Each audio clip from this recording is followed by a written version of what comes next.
proces pomirenja bitan na isti način kao što je to bitno sa civilizacijskog aspekta. Mislim da je nemoguće graditi budućnost ako ne zatvorimo zajedničku stranicu istorije. Proces pomirenja, kao što i izraz kaže, jeste proces. To traje.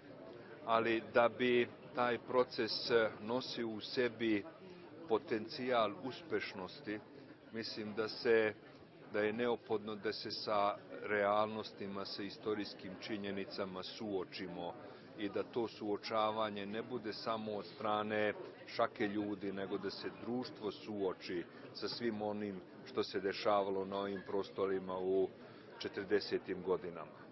I ove godine ovaj događaj ima poseban značaj jer pre malo više od pola godine su vrlo važne riječi i rečenice su izrečene na tom trgu upravo ispred crkve u Čurugu.